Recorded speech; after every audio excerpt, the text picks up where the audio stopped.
오늘은 에스더 강의 21번째 시간으로 9장 20절로 21절 말씀을 통해 기록하고 보내고 지키라는 제목으로 말씀을 전하며 21번째 주시는 은혜를 함께 받고자 합니다.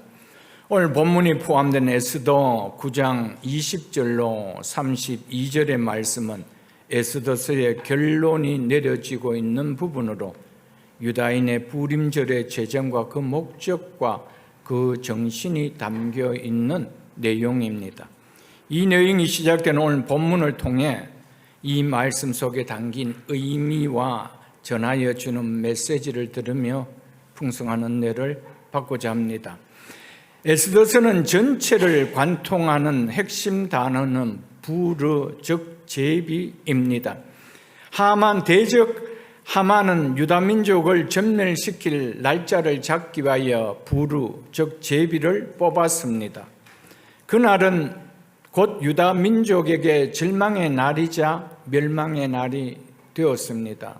그러나 결과는 우리가 이미 잘 아는 것처럼 하나님께서 그 제비를 뒤집으셨습니다.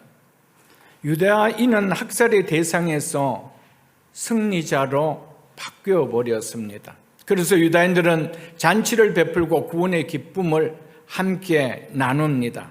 그러나 오늘 본문은 여기에서 한 걸음 더 나가고 있음을 보여주고 있습니다. 그것은 승리의 기쁨보다 중요한 것은 그 승리의 기쁨을 어떻게 지속적으로 보존할 것인가. 구원의 기쁨보다 중요한 것은 우리에게 찾아온 하나님의 구원이 우리의 삶 속에서 영구적인 기쁨으로 살아있게 만들 것인가, 그거이었습니다. 이는 우리에게 은혜를 받는 것보다 중요한 것은 받은 은혜를 내 삶 속에 어떻게 지속적으로 누리게 할 것인가를 말씀해 주는 말씀입니다. 우리는 우리의 인생 속에서 하나님의 은혜를 분명히 경험하고 다 살아가고 있습니다. 기도의 응답도 있고 답답하게 여겨진 길이 열리고 절망의 수렁에서 건져진 날이 있습니다. 그런데 문제는 그 은혜가 시간이 지나면 점점 흐려진다는 것입니다. 분명히 하나님께서 행하여 주신 일인데 어느 순간 그때 그런 일이 있었지 라는 정도의 하나의 기억으로만 남아버린다는 것입니다. 오늘 본문은 바로 이 문제를 우리에게 다루어 주고 있는 말씀입니다. 하나님은 우리가 쉽게 잊어버리는 존재임을 아시기에 하나님은 우리에게 베푸신 구원을 단순한 과거 사건으로 끝내지 않고 우리의 삶 속에서 지금도 살아 움직이게 하는 방법이 무엇인지를 본문을 통해서 분명하게 보여주고 계십니다. 그것이 바로 오늘 설교 제목과 같이 기록하고 보내고 지키라입니다. 이것이 오늘 본문을 통해서 우리에게 전하고자 하는 핵심 메시지입니다.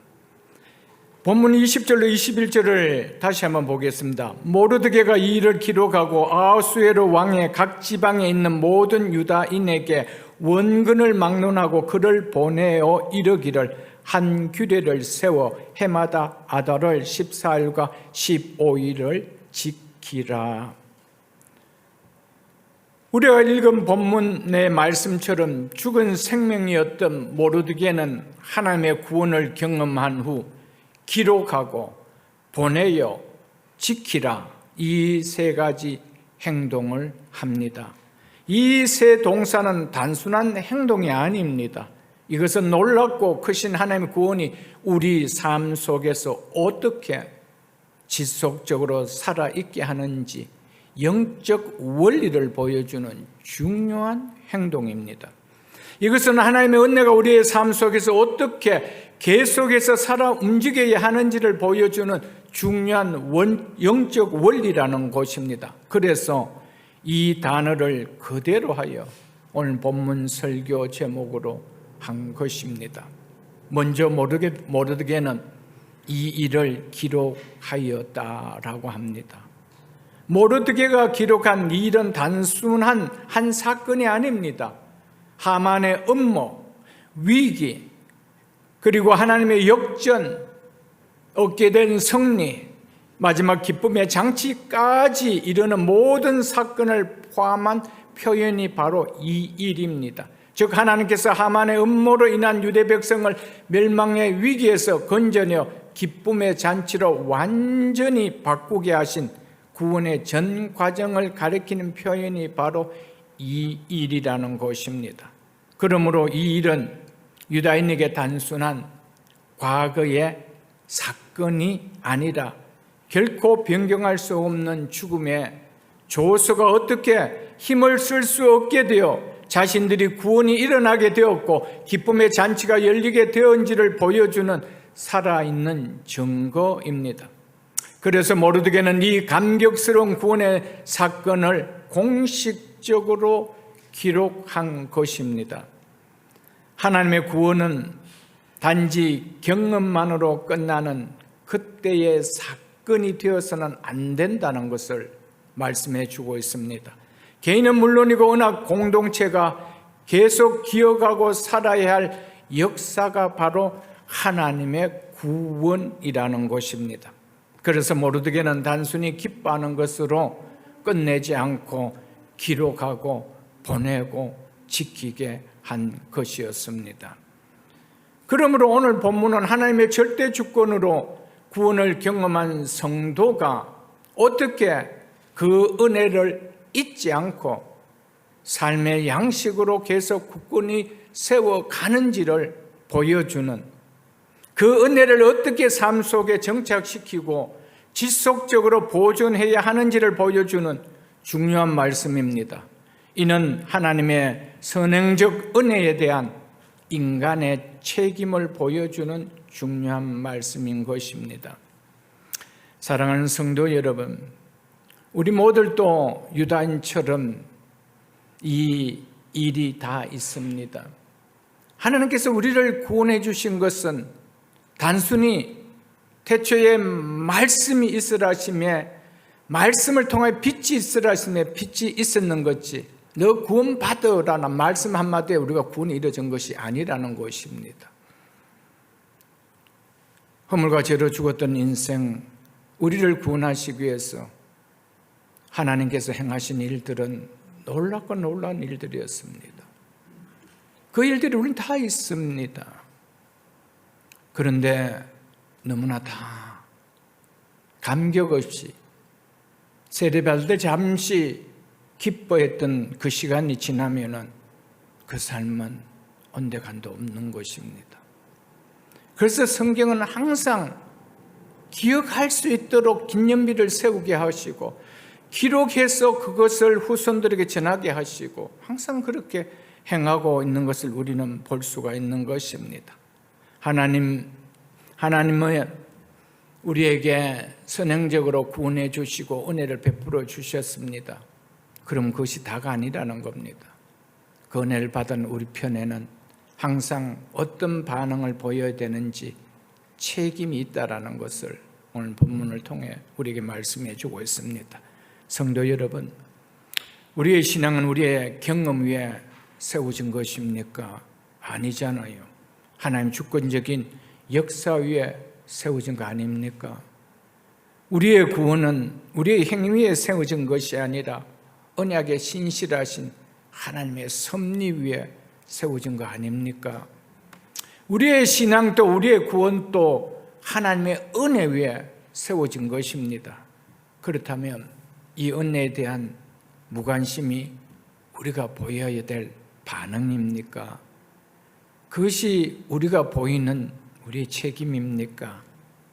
하나님이 일하셨으니 그 일에 합당하게 관심을 보여야 하는 것이 우리의 반응인데 이것이 곧 우리의 책임이라는 것입니다. 이것이 하나님의 은혜를 믿고 있음을 나타내는 인격적인 신앙인 것입니다. 신앙인 두 가지가 있습니다. 지적인 신앙과 인격적인 신앙이 있습니다. 교회 안에 모든 사람들이 다 인격적인 신앙을 가진 것이 아닙니다. 지적인 신앙 위에 인격적인 신앙이 나타나는 것이 구원받은 성도입니다. 그러나 많은 경우에 알고 있는 지식으로만 알고 있는 지적인 신앙을 가지고 있습니다. 그들에게 나타나는 반응은 은혜에 합당한 책임을 보여야 함을 알고는 있지만 삶은, 몸은 항상 무책임의 반응이라는 것입니다. 그러나 인격적인 신앙은 받은 은혜에 대한 합당한 반응을 나타내는 책임을 보인다는 것입니다. 우리의 삶을 돌아보면서 나는 정말 은혜를 지식적으로 알고 있는지, 인격적으로 반응하고 있는 살아있는 믿음인지 우리는 늘 점검해 볼 수 있어야 합니다. 본문의 시작은 모르드게가 이 일을 기록하고 라는 말로 시작하고 있습니다. 첫 번째가 기록하고이죠. 모르드게는 왜 굳이 이 일을 글로 남겼을까요? 유다인들이 기쁨을 이기지 못하는 감격한 모습을 볼 때 이 일을 기록하지 않아도 이날의 감격은 절대 잊지 못할 것 같은데 모르드게는 굳이 이날을 기록했다는 것입니다. 이것은 단순히 문서로 보관하기 위해서가 아닙니다. 이 감격의 은혜를 잊지 않고 기억하도록 하기 위함입니다. 그리고 후세들이 또한 기억할 수 있도록 하기 위함이었습니다.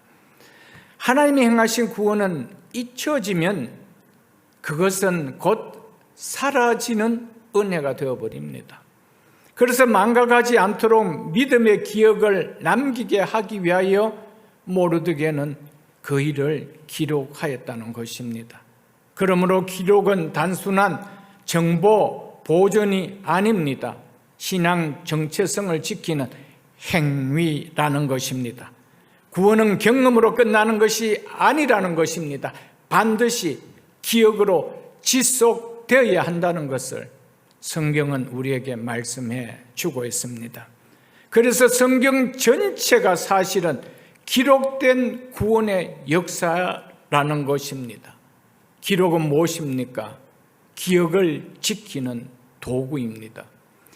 기억하지 않은 신앙은 쉽게 흔들립니다. 하나님의 은혜는 기억될 때 능력이 됩니다. 기록하지 않은 은혜는 사라지지만 기록된 은혜는 능력이 됩니다. 나를 다시 회복시켜 줄 수 있는 능력이 됩니다. 기록은 구원을 잊지 않도록, 은혜를 잊지 않도록 믿음의 기억을 남기는 행위라는 것입니다. 그래서 영국의 속담에 뚜렷한 기억보다 희미한 잉크가 강하다고 말이 있습니다. 그 당시에 내가 뚜렷하게 기억하고 이 은혜는 잊어버릴 것 같지 않은데 기억은 사라집니다. 그러나 희미하지만 적어놓은 기록은 뚜렷한 기억보다 강하다는 것입니다. 그래서 설교는 귀로만 듣는 것이 아니고 은혜 받은 내용들을 적어야 하는 것입니다. 아니면 다 하나감 잊어버립니다. 그러나 집에 가서 그 페이지를 다시 넘겨보면 이 말씀이 그 강단에서 전했을 때 그 메시지가 다시 와닿는 거예요. 그래서 적는 거예요. 왜 적겠습니까? 아까운 노트에. 그래서 노트든 때로는 성경이든 그 여백에 이 은혜가 무슨 말씀인지, 내가 이 말씀을 통해 무슨 은혜를 받았는지 기록해야 되는 겁니다. 성경이 깨끗하다는 것은 그 자신의 신앙 상태를 보여주는 것입니다. 성경은 깨끗하면 안 됩니다. 다른 것은 닦고 쓸고 깨끗하게 해야 되지만 성경은 지저분해야 됩니다. 내 눈물도 떨어져가 있고 내 간증도 적혀져 있고 내 받은 은혜도 적어져 있는 것. 그 한 권의 성경이 내 신앙을 대변해 준다는 것입니다.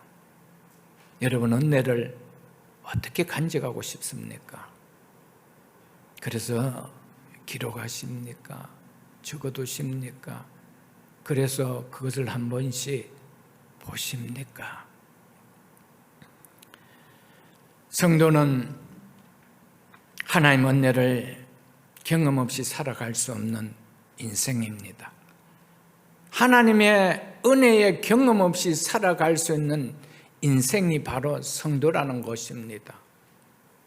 우리가 어떻게 하나님 은혜 없이 이 세상을 살아갈 수가 있나요? 성도는 그럴 수가 없습니다. 기도의 응답도 받고 낙심과 어려움 가운데 건져줌도 받고 넘어졌다 다시 일어남도 받고 말씀으로 힘을 받고 말씀을 통해 위로도 받고 가정과 자녀들을 지켜주신 은혜를 경험하고 예상치 못한 방법으로 길이 열리는 하나님의 은혜를 수없이 경험하고 살아가는 인생이 성도의 인생입니다. 무엇보다 성도인 우리에게는 죽음의 선고가 내려졌던 날이 생명의 날로 바뀐 은혜, 눈물이 흘렀던 자리가 기쁨의 자리로 바뀐 이 구원의 은혜, 잊을 수 없는 은혜를 다 경험하며 살아가는 자가 성도입니다. 그러나 시간이 지나면 받은 이런 은혜의 감격은 점점 희미해집니다. 결국은 기억 속에서 사라져 버립니다. 은혜를 경험한 뒤에 가장 위험한 것은 그것을 지난 날의 일로 흘러보내버리는 것입니다.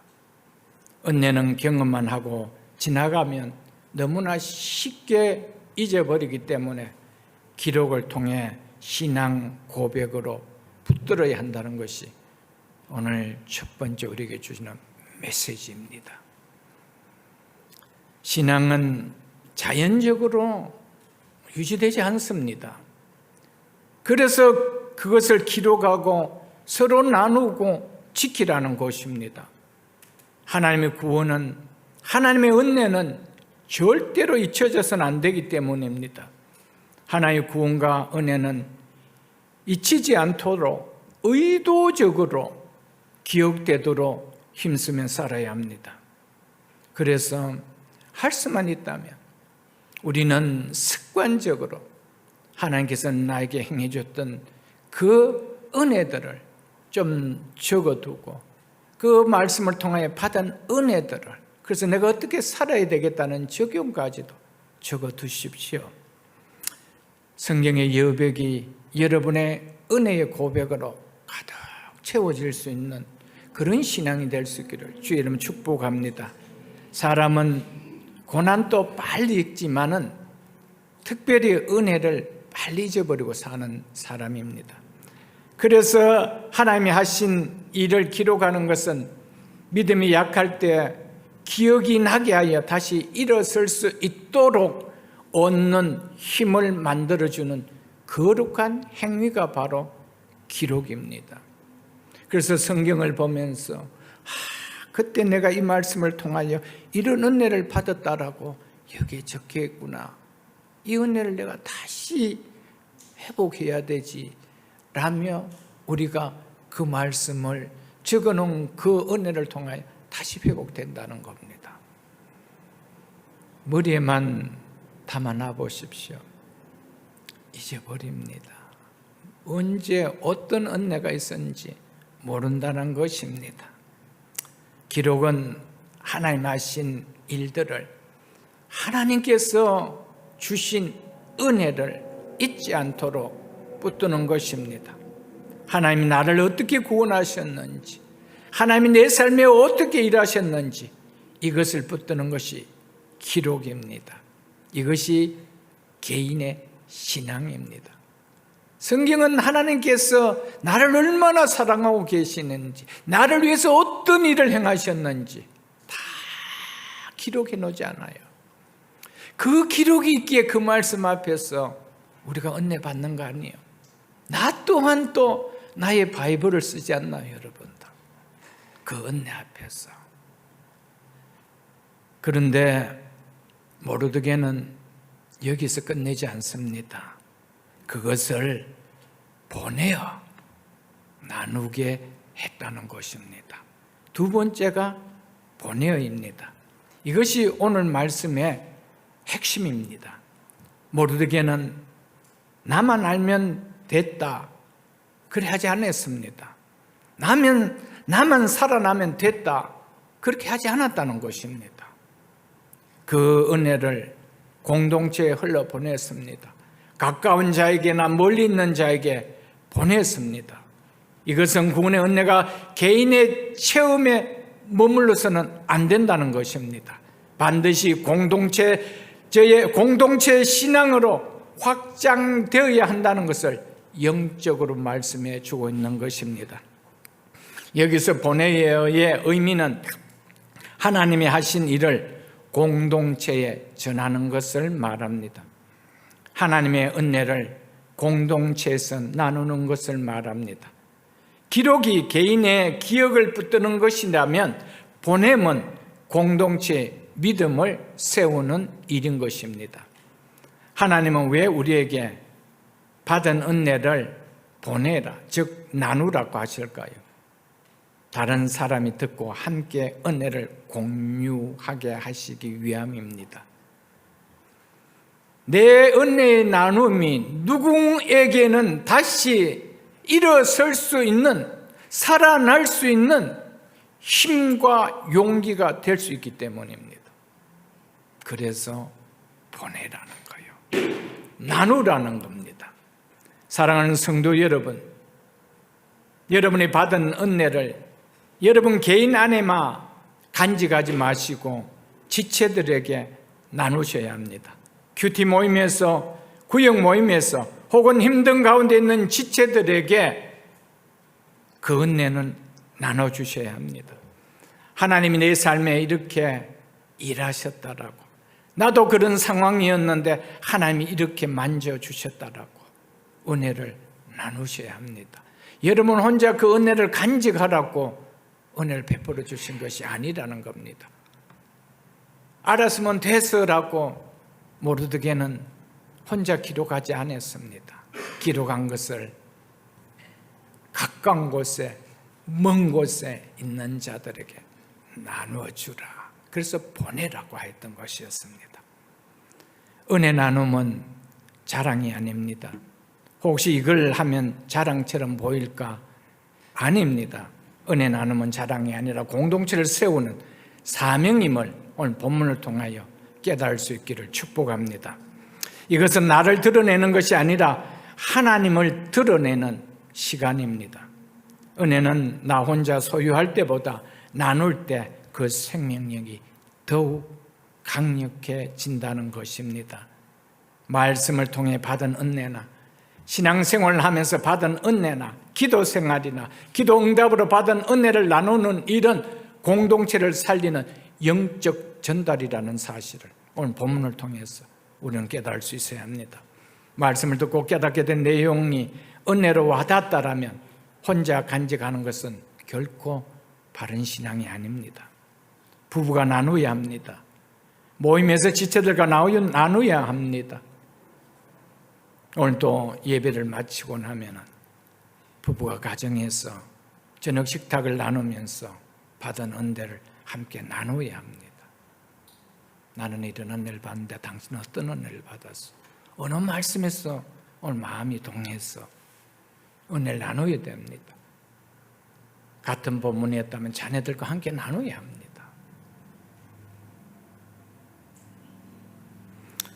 사랑하는 성도 여러분, 나누는 것도 훈련입니다. 주는 것도 훈련입니다. 한 번도 주지 않은 사람은 죽을 때까지 손을 펼 줄 모릅니다. 받기만 하는 사람 늘 받는 귀만 열려있지 주는 입은 열려있지 않습니다. 훈련입니다. 나에게 조그만한 것을 하나님 주셨다면 나 요만한 거 받았어. 나눠야 된다는 겁니다. 성경은 분명하게 보내라고 합니다. 기록으로서 끝내지 말라라고 합니다. 보내라고 합니다. 듣는 것으로 오늘 은혜 족하게 여기지 말라라는 겁니다. 오늘 공동체 속에서 지체들과 나누라는 것입니다. 말씀을 듣고 깨닫게 된 내용이 은혜로 와닿다면 혼자 간직하지 말라라는 겁니다. 그것은 결코 바른 신앙이 아니라는 겁니다. 은혜는 머무를 때 그 은혜는 강해지는 것이 아니고 약해집니다. 흘러갈 때 그 은혜는 더 강해지고 풍성해집니다. 은혜는 나눌수록 더 살아나는 역사가 있습니다. 나눌 때 은혜는 더 풍성하게 누려진다는 것입니다. 이것이 영적 원리입니다. 그래서 나누라고 한 겁니다. 그래서 보내라고 한 것이었습니다. 그러므로 성도의 은혜를 나누는 자리는 반드시 심령의 기쁨이 누려지는 자리가 되어야 됩니다. 이것이 은혜를 나누는 정상적인 모임 자리입니다. 그 자리에 심령의 기쁨이 있어야 됩니다. 왜? 은혜는 살리는 시간이기 때문입니다. 은혜는 더 풍성한 자리이기 때문입니다. 그래서 심령의 기쁨이 누려지는 자리가 되어야 한다는 것입니다. 성경 한 곳을 살펴보겠습니다. 신약성경 요한 1서 1장 3절로 4절입니다. 요한 1서 1장 3절로 4절 말씀입니다. 너무 중요한 말씀입니다.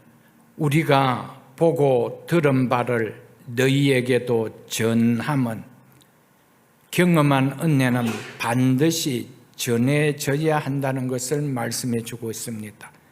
우리가 보고 들은 바를 너희에게 전함은, 내가 은혜 받은 것을 너희에게 전함은 너희도 우리와 사귐이 있게 하려 함이니, 여기서 사귐은 코이노니아입니다. 교제를 말합니다. 우리와 교제가, 코이노니아가 있게 하려 함이니 라고 말씀하고 있습니다. 은혜 전함의 목적이 뭐라고 합니까? 교제라는 겁니다. 코이노니아라는 겁니다. 은혜를 나눈 것은 단순히 이야기하는 것이 아니라 사귐을 만드는 일이라는 겁니다. 영적인 사귐을 만드는 일이 바로 은혜 전함이라는 것입니다. 내가 은혜를 나누며 그 은혜가 다른 사람의 마음에 들어가고, 그래서 함께 믿음이 하나로 묶이는 겁니다. 그것이 교제입니다. 그것이 사귐입니다. 그것이 코이노니아입니다. 이것이 바로 코이노니아라고 말하고 있습니다. 우리의 사귐은, 우리의 교제는 아버지와 그의 아들 예수 그리스도와 더불어 누립니다. 이 의미는 은혜를 나누는 자리는 하나님과 연결되는 자리라는 것을 말해주는 것입니다. 은혜를 나누는 자리는 단순한 이야기 자리가 아니라는 것입니다. 그 자리는 하나님이 임재하는, 하나님과 연결된 자리라는 것입니다. 그것이 성도의 교제라는 것입니다. 4절을 보겠습니다. 우리가 이것을 쓰면 우리의 기쁨이 충만하게 하려 합니다. 이것은 은혜 나눌 때 기쁨이 완성됨을 말해주는 말씀입니다. 여기에서 충만이라는 헬라 플레로토라는 이 단어는 단순히 많다는 뜻이 아닙니다. 가득 채우다, 빈 것을 채워 완전하게 하다, 목적을 이루어 완성하다라는 의미를 갖고 있습니다. 즉 충만은 단순히 양의 개념이 아닙니다. 결핍이 없는 상태, 완전한 상태를 의미합니다. 그래서 은혜를 나누는 것은 단순히 전달이 아니라 교제와 기쁨을 완성하는 일이라는 이 말입니다. 물이 컵에 조금만 있다면 기쁨이 있는 상태라 표현할 수 있습니다.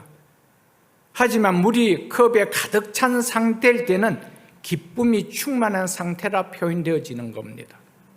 그런데 성경이 말하는 충만은 여기서 한 걸음 더 나갑니다. 더 이상 채울 것이 없는 상태를 충만의 의미입니다. 그런데 그 충만의 의미를 넘어 완전히 채워진 상태로, 즉 완전한 상태를 의미하는 것을 성경에서 말하는 충만을 이야기하고 있습니다. 좋은 일이 생겼습니다. 기쁨이 시작된 것입니다. 이 일이 아무에게도 말하지 않는다면 어딘가 덜 끝난 기쁨의 느낌으로 맞춰질 것입니다. 누구인가 알리고 그 기쁨을 함께 나눈다면 그 기쁨은 혼자 누린 것과 다른 충만한 기쁨이 되어질 것입니다. 부모가 자녀를 위하여 좋은 것을 준비할 때 기쁨이 있습니다. 그런데 준비만 하고 주지 않으면 기쁨은 있지만 그 기쁨은 비완성입니다.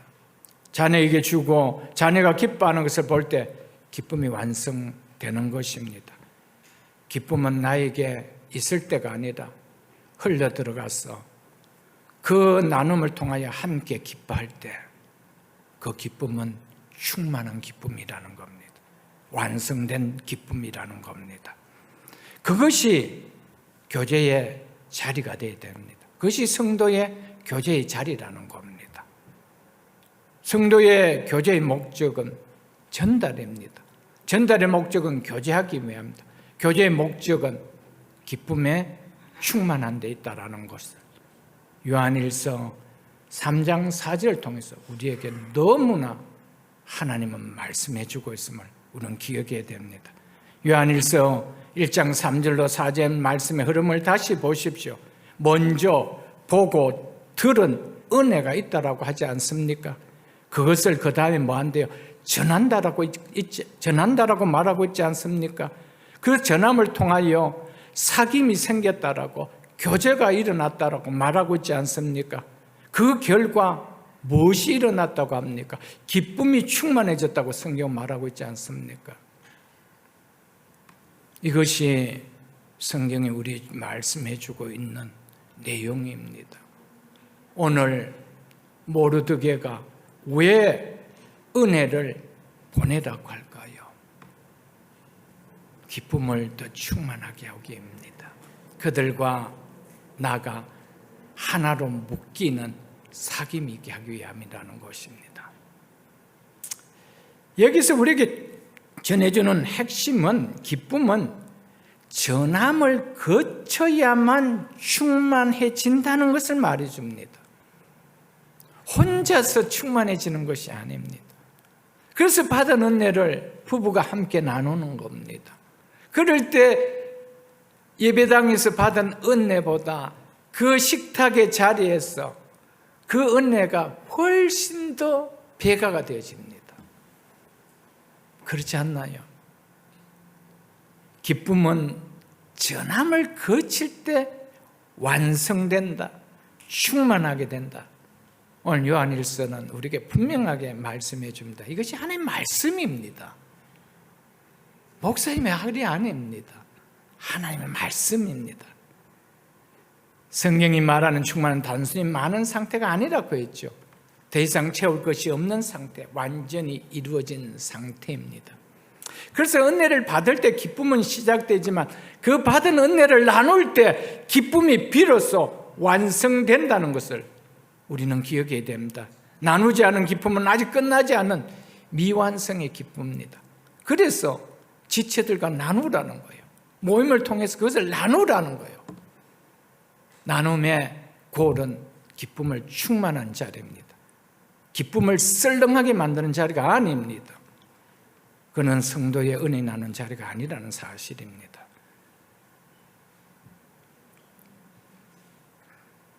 은혜 받은 사람은 구역 모임을 혹은 그런 모임을 사모함으로 모입니다.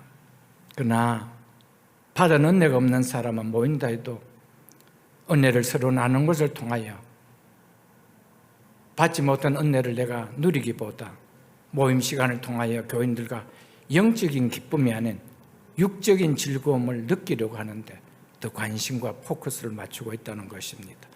저는 이것을 부교육자 시절에 너무 많이 경험했습니다. 짧게 구역 예배 드리고 바로 그 자리에 맥주 캔이 상에 올라옵니다. 가라오케가 틀어집니다. 그런 교회가 없다라고 여기집니까? 제가 그런 교회에 몸담았던 부교육자 시절이 있었습니다. 그걸 훨씬 더 사모합니다. 그걸 훨씬 더 인조이합니다.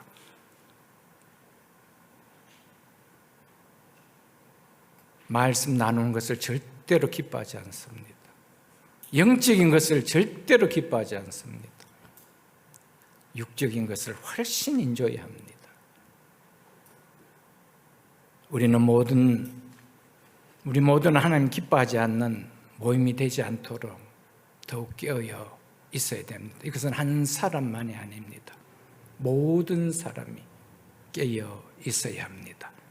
그러므로 큐티 모임이나 구역 모임이나 소그룹 모임의 리더는 항상 모인 자들의 심령에 말씀의 은혜를 나눔을 통하여 영적인 찬 기쁨을 누릴 수 있는 영적 분위기가 되도록 기도로 단단하게 준비하며 힘써야 합니다. 모일 때 성도들은 반드시 모임에 사용되는 은혜 나눔의 양식을 따라 나눌 은혜 준비를 하여 모임에 임하여 주시기를 힘써 주시기를 부탁드립니다. 그렇지 않으면 은혜 나눔의 말이 안 나옵니다. 준비가 된 것이 아무것도 없습니다. 그냥 그 자리에서 하고 싶은 이야기를 툭툭 꺼내냅니다. 그래서 은혜를 깨는 말이 훨씬 나오기가 쉽습니다. 그래서 교회는 은혜 나눔의 양식을 주잖아요. 그 양식을 준비해서 하라라고 제가 얼마나 많이 리더자들에게 강조했습니까? 갈라디아 3장 3절에 보면 사도 바울이 갈라디아 교회 공동체에 이렇게 말씀했습니다. 너희가 이같이 어리석었냐? 뭐 때문에 그런지 보십시오. 성령으로 시작하였다가 이제 육체로 마치겠느냐? 라고 엄하게 책망하며 그것이 얼마나 어리석은 짓이냐고 책망했습니다. 갈라디아 교회 교인들이 처음에는 성령의 은혜로 시작했는데 나중에는 인간적인 방식으로 육체적으로 바뀌어버린 상태가 되었다라고 말했습니다. 이를 바울이 이렇게 무섭게 책망하였습니다. 이 말씀이 전하는 핵심이 뭡니까? 은혜로 시작된 것을 끝까지 은혜의 방식으로 성령의 방식으로 흘러가게 해야 한다는 것입니다.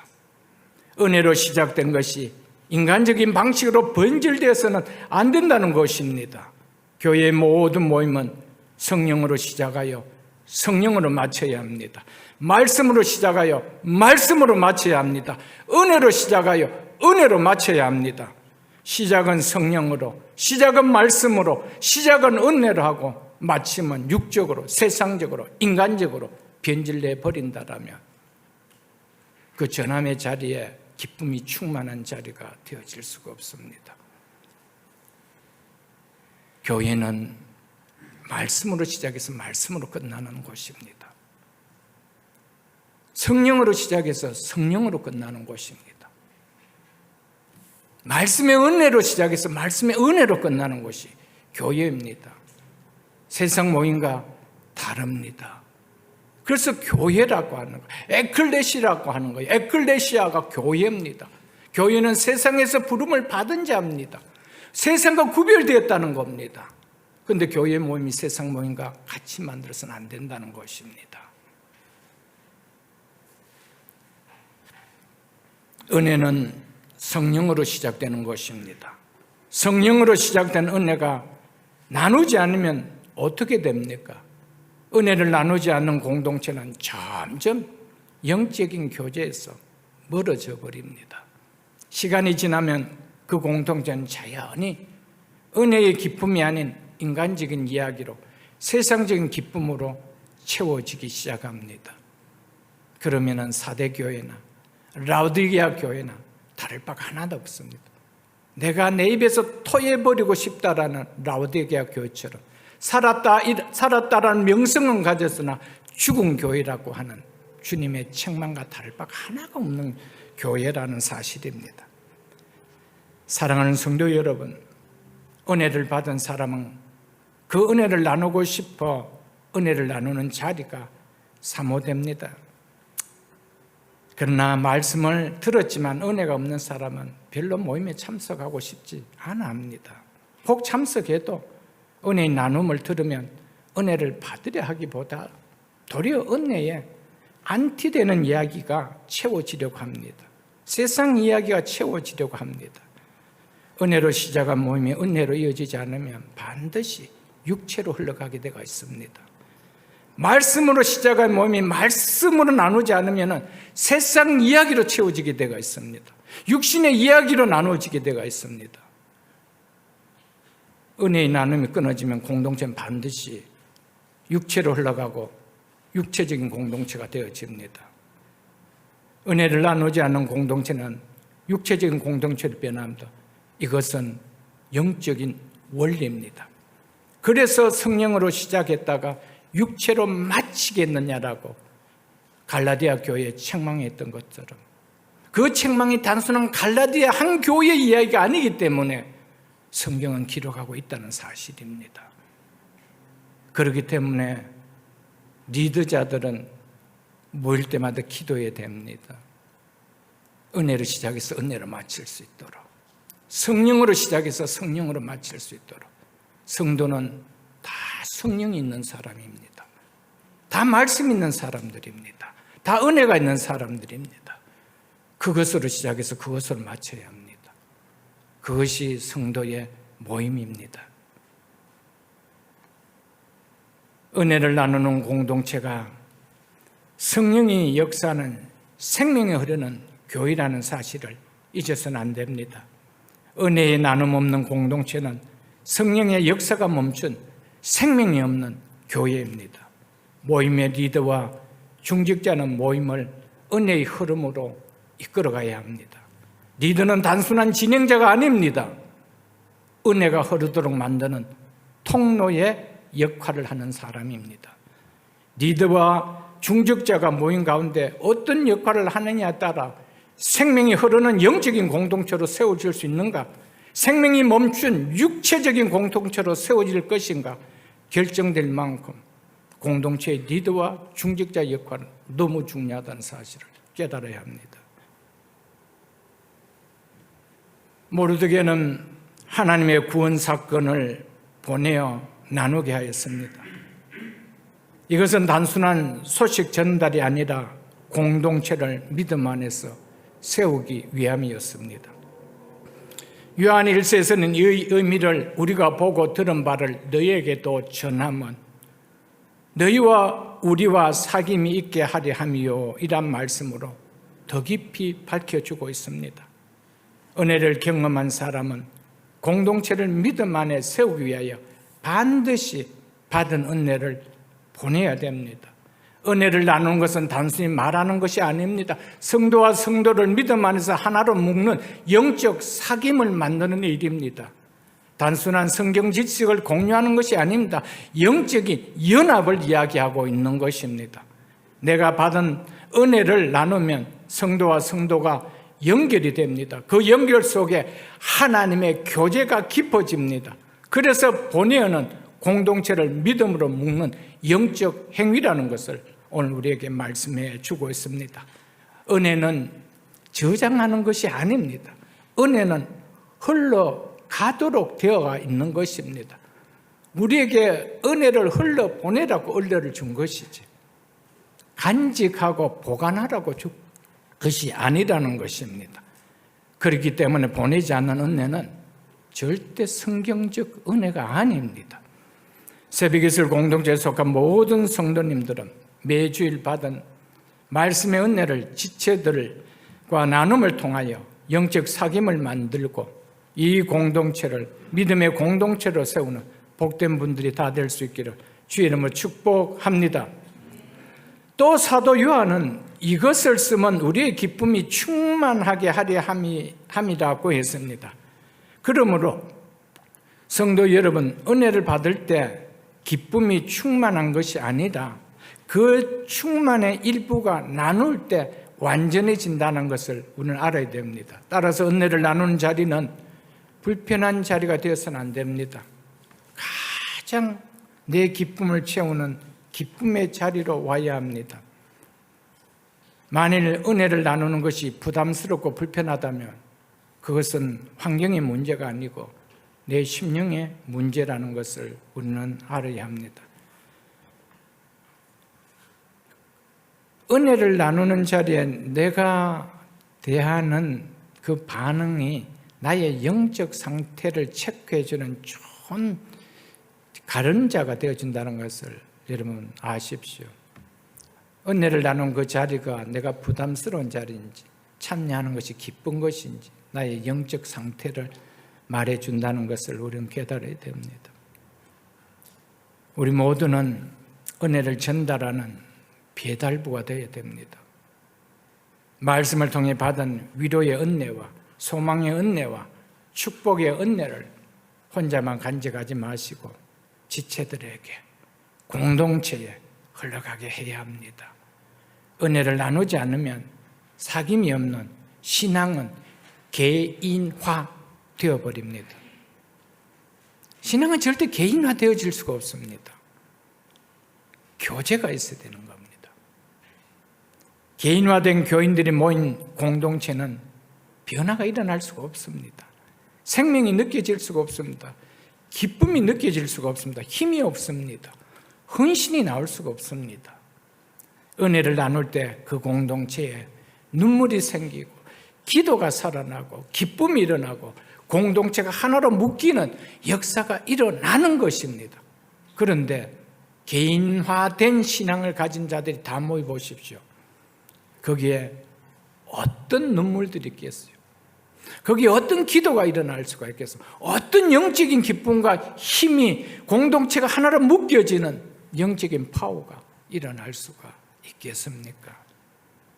부디 받은 은혜를 혼자 사유하는 개인화된 신앙 되지 마시고 공동체 속에 함께 나누기를 기뻐하는 그런 공동체와 공동체로 하나 묶으려고 하는 그런 역할을, 사명을 감당하는 여러분 될 수 있기를 주님의 이름으로 축복합니다. 그렇기 때문에 은혜 나누면 반드시 그 결과는 공동체를 살아나게 만듭니다. 그 공동체를 힘있게 만든다는 사실입니다. 사랑하는 성도 여러분, 계획주의 신앙에서 다른 어떤 전통보다도 분명하게 붙드는 한 가지가 있습니다. 그것은 하나님은 말씀의 선포를 통하여 일하고 계신다는 것입니다. 이것은 단순한 강조가 아니라 하나님의 구원 방식 자체에 대한 고백인 것입니다.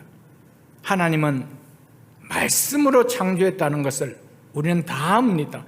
처음부터 하나님 말씀으로 일하셨습니다. 빛이 있으라 하시니 빛이 있었다라고 했습니다. 혼돈 속에 질서를 세우신 것이 무엇이었습니까? 말씀이었다라고 성경은 말씀하고 있습니다. 즉 말씀은 단순한 정보가 아니라 존재케 하는 하나님의 능력이라는 것입니다.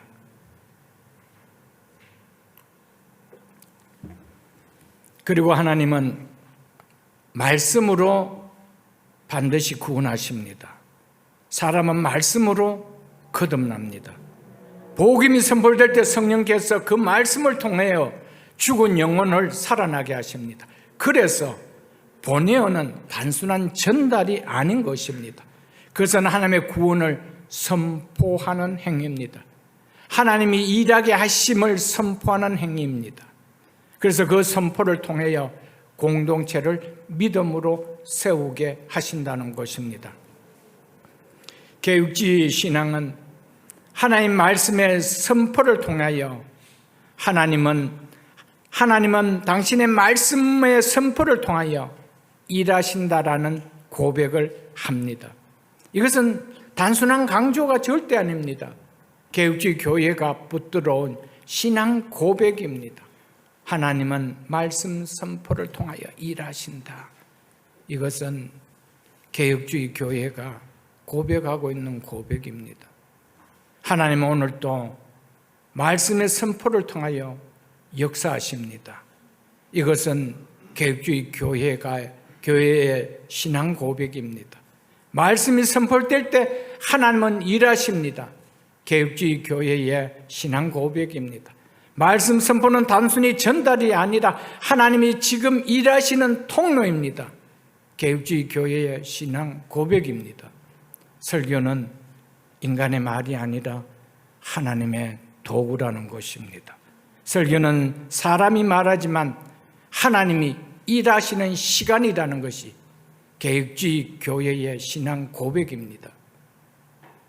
말씀이 선포될 때 죽은 심령이 살아나고 굳은 마음이 깨어지고 믿음이 새로워집니다. 하나님이 지금 또 그 일을 하고 계시는 시간이 바로 이 시간입니다. 믿음은 인간의 노력으로 생기는 것이 아닙니다.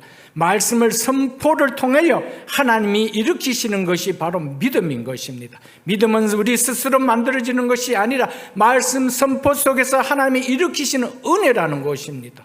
그것이 개혁주의 교회의 신앙 고백입니다. 설교는 단순한 가르침이 아니라 믿음을 창조하는 도구라는 것입니다. 왜 우리는 매주 계속 말씀을 들어야 할까요? 왜 반복해서 복음을 들어야 할까요? 우리는 잊어버리는 존재이기 때문입니다. 동시에 말씀을 통해서만 믿음이 유지되기 때문입니다. 믿음은 우리 스스로에서 나오는 것이 아니고 우리의 감정 속에서 나오는 것이 아니고 들음에서 나오기 때문입니다. 그래서 웨스트민스터 신앙고백서 14장 1항은 믿음의 은혜는 성령께서 역사하시는 사역인데 통상적으로 말씀의 사역을 통하여 생겨난다라고 분명하게 말씀하고 있습니다. 이 뜻은 하나님은 성령으로 일하시되 말씀 선포를 통하여 사용하신다는 것입니다. 그래서 존 칼빈은 하나님 말씀은 단순한 소리가 아니라 성령과 함께 역사하여 인간의 마음을 변화시키는 능력이라고 했습니다. 마르틴 루터는 하나님은 말씀 외에는 아무것도 필요하지 않으시다. 말씀만이 모든 것을 이루신다라고 했습니다. 하나님은 오늘 또 말씀 선포를 통하여 일하십니다. 말씀이 선포될 때 성령께서는 함께 역사하십니다. 말씀이 선포될 때 믿음이 생겨나고 교회가 세워집니다. 이것이 개혁주의 신앙의 고백입니다. 하나님은 성령으로 역사하시되 기록된 말씀과 선포된 말씀을 통하여 당신의 백성을 부르시고 교회를 세우십니다. 그러므로 우리는 말씀이 선포될 때 성령께서 역사하신다는 사실을 확신할 수 있어야 됩니다. 그럴 때 그 마음이 깨어집니다. 그럴 때 이 시간 성령께서 역사하신다는 것이 확실하게 와닿는 그 심령이 안 깨어질 심령이 있겠습니까? 그 눈이 안 뒤집혀질 눈이 있고 그 귀가 안 뚫릴 귀가 있겠습니까? 목사의 이야기라는 거예요. 사람의 이야기라는 거예요. 사람의 이야기에는 하나님이 역사하지 않습니다. 성령이 역사하지 않습니다. 성령은 반드시 하나님의 말씀을 도구로 역사하신다고 했습니다. 믿으십니까? 그래서 개혁주의 교회는 말씀 선포를 예배 가운데 가장 중심에 두는 교회입니다. 화려한 의식보다 어떤 감정적인 경험보다 설교를 예배의 중심 가운데 두고 있다는 것입니다. 그래서 다른 교단 교회들보다 말씀 선포의 시간을 더 길게 잡습니다. 그리고 이것의 중요성을 너무나 강조하고 있는 교회입니다. 이것이 우리 교회입니다. 우리 교회는 개혁주의 교회입니다. 개혁신앙을 따르는 교회라는 것을 잊지 마십시오, 여러분들. 설교와 함께 성도들의 은혜의 나눔은 공동체를 믿음으로 묶는 중요한 영적 행위입니다. 공동체를 믿음으로 세우는 거룩한 행위임을 깨달을 수 있기를 축복합니다. 마지막 21절을 짧게 보고 말씀을 맺겠습니다. 한 규례를 세워 해마다 아다월 14일과 15일을 지키라. 모르드게는 이 일을 기록하고 보낸 후에 마지막으로 이날 즉 부림절을 해마다 지키라고 합니다. 왜 지키라고 할까요? 하나님이 베푸신 은혜는 일회성 감동으로 끝나서는 되는 것이 아니기 때문입니다. 반복해서 지속적으로 은혜를 잊지 않기 위해서 그렇게 한 것이었습니다. 은혜는 반복되지 않으면 곧 사라지고 지키지 않는 은혜는 결국 사라져 버리기 때문입니다. 그래서 하나님은 우리에게 절기를 주신 것입니다. 이것은 신앙을 지키게 하는 중요한 원리입니다. 신앙은 한 번 체험이 아니고 반복되는 은혜의 기억으로 유지될 수 있기 때문에 하나님은 우리에게 절기를 주신 것입니다. 그래서 절기를 통하여 잊어졌던 하나님의 은혜, 하나님의 역사, 하나님의 구원의 감격들을 회복하게 하는 것입니다. 신앙은 한번 뜨거운 은혜를 받았다고 해서 결코 사라지는 것이 아닙니다. 지속적으로 예배드리고 지속적으로 감사하고 지속적으로 말씀 앞에 머물 때 신앙이 자라난 것이지, 한번 뜨거운 기도원에서 뜨거운 은혜를 체험했다라고 해서 신앙이 자라지는 것은 아니라는 것입니다. 그러므로 절기는 단순한 형식이 아닙니다. 삶 속에서 은혜를 계속 살아내게 할 수 있는 거룩한 장치로 하나님께서 우리에게 주신 것임을 우리는 알아야 됩니다. 지키다는 이 말의 영적 의미를 보면 삶 속에서 은혜를 계속 살아내게 할 수 있게 은혜를 삶의 습관으로 만들라라는 말입니다. 은혜는 삶으로 반드시 이어져야 한다라는 의미입니다.